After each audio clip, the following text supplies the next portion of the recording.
Masama na naman ang panahon dahil sa Typhoon Goreng. Kaya kung nakikita nyo yung itsura ng bagyo, ayan o, parang maliit siya pero don't underestimate itong bagyong ito kasi lalaki pa siya at magiging mas malakas pa. Kaya kailangan talaga natin na magkaroon ng power station, itong solar power station. Ayan, para magkaroon tayo ng alternative way para makapag-charge ng cellphone katulad nito. Ayan. And syempre kung wala to, pwede rin ito. Ayan. So, dalawa. Kasi nga, medyo matatagalan yung bagyo. Tapos, expected na may mga areas na magkakaroon talaga ng power interruption. Kaya mag-weather update na tayo ngayon kay Typhoon Goreng. Kaya ito na nga. Ayan. Nagpa-fog na siya. Tapos, medyo pabugso-bugso na rin yung ulan dito. And mararamdaman mo rin yung hangin, no? Medyo lumalakas na rin. Ayan. Woo! As of 4:30 p.m. dito sa Benguet, ganito na yung weather. Medyo masama na siya. Tapos ramdam na talaga namin yung bugso ng ulan, tsaka yung hangin, tapos nagpa-fog, no? Tsaka malamig. Kaya mag-update na tayo ng weather from Pag-asa.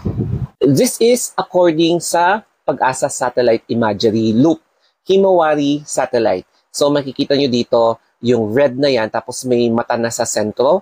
Indication na malakas na yung circulation ng bagyong ito. So, syempre, mas mag-i-intensify pa yan kasi nakabuelo siya sa water.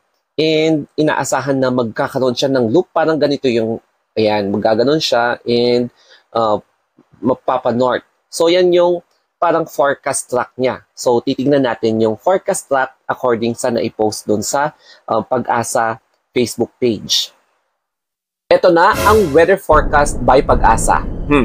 Mapapansin niyo talaga na magkakaroon ng loop. Maglo-loop ang bagyong Goreng. So, makikita niyo dyan from August 26 hanggang August 31, aasahan natin na magiging masungit talaga ang panahon kasi magtatagal ang bagyo dito. Kaya ang sinasabi ko sa inyo, maghanda kayo ng power bank. And ito na yung ating tropical cyclone signal warning. Mapapansin natin na yung northwestern tip ng Cagayan tsaka yung northeastern tip ng Cagayan and north or eastern tip ng Isabela, I should say, signal number 3. Tapos yung the rest na eastern portion ng Cagayan tsaka Isabela, tapos northeastern tip ng Aurora, ayan, signal number 2. Tapos the rest ng Cagayan tsaka Isabela, tapos Quirino, ayan, Aurora, tapos yung Eastern Nueva Vizcaya, Eastern Ifugao, Eastern Mountain Province, the whole province of Kalinga, tsaka Apayao, signal number 1. And aasahan natin na baka sana hindi siya aakyat, pero syempre lalapit pa yung bagyo, no? And ito na nga yung itsura ng typhoon. Ayan. Mapapansin nyo na parang maliit siya, pero syempre mag-gain niya ng strength, lalawak pa yung circulation niya, kaya aasahan talaga na magbabago, magiging mas masungit yung panahon. And ito yung track and intensity forecast naman. So meron kayong mapapansin sa category intensity na TY. Yan yung typhoon, tapos sa baba, so TSTY, super typhoon. Kaya mukhang magiging or posible talaga na magiging super typhoon yung status or yung category ng bagyo. Kaya maghanda na tayo lahat talaga. Kapansin-pansin na yung eye ng typhoon. So as you can see, meron na yung dot dyan sa center according sa West Color Infrared Loop Himawari 9 ng Japan Meteorological Agency or JMA. So makikita nyo dito yung mga kaulapan, no, halos nako-cover na ang buong Luzon. Tapos if I'm not mistaken, pati na rin itong northern portions ng Visayas. So no wonder na medyo masama na talaga ang panahon and mag-ingat po tayong lahat dahil sa pagbugso ng ulan na medyo lumalakas na, tapos yung threats ng landslide, flooding, tapos storm surge. At ngayon, magkakaroon tayo ng unboxing kasi alam natin na babagyo ngayon, kaya kailangan natin ng solar power station. So meron siyang solar na pwede mong gamitin para mag-charge if in case wala yung adapter, no? So dito sa box, may mga manual, tapos eto na yung parang power adapter niya. Yan yung gagamitin mong pang-charge. Pero kapag walang kuryente, ang gagawin mo is ikakabit mo yung solar niya. So may solar panel itong nabili natin. Ayan, no? Umiilaw siya and 43% yung battery niya. So iuubos natin to. At ito nga pala yung kanyang solar battery, no? Dito mo talaga tawag dito magagamit during daytime, especially kapag walang kuryente dahil nga sa bagyo. So, ikakabit mo lang yung mga cable and then tignan mo yung input niya. So, ayan yung itsura ng solar power. Ngayon naman, itetest natin to since bumabagyo. Yan. So, habang nakikita nyo yung bagyo, itetest na natin to. Kaya ngayon, hahanapin natin yung Type C. So, ito yon. Ito yung Type C. So, isasaksak na natin. I-on muna natin, ha. Yan. Nakikita nyo, 43% siya. So, ang gagawin natin is, isasaksak natin. Yan. Ikabit nyo ng maayos. Ikabit nyo ng maayos to. And then, tignan natin kung makaka-charge na siya sa phone. So, ito, and, ayan, nahulog siya. Ayan. Ikabit natin to. Ayan. 71%. Tapos, makikita nyo dito, ayan, fast charging in just 30 minutes. Yung 71%, magiging 100%. Kaya, I therefore conclude, yan, marami pa siyang ma-charge na gadget kahit na 43% lang siya.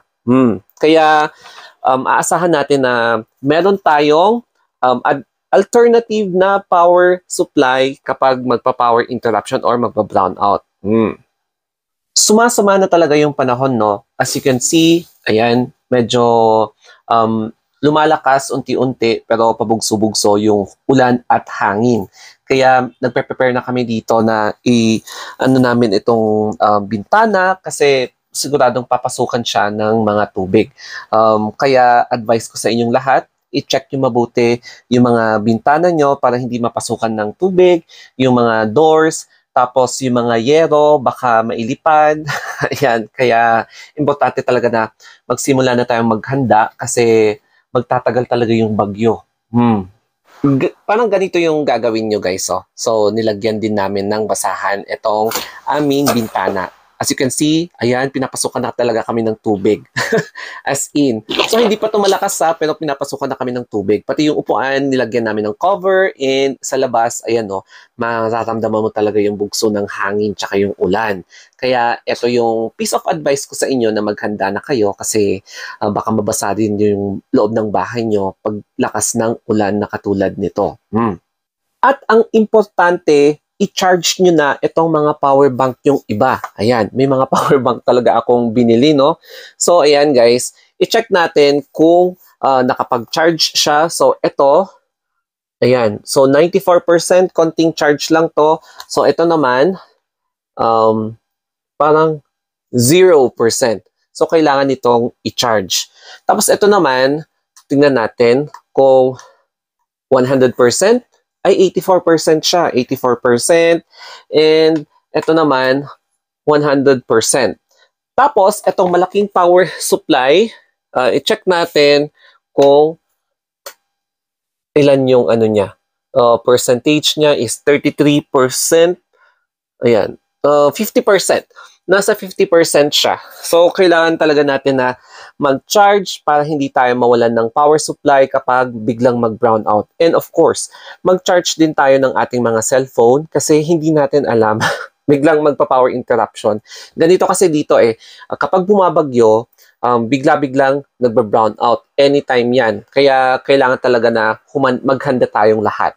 Kaya sana may natutunan kayo dito sa video na ito, especially about sa updates ng Typhoon Goring.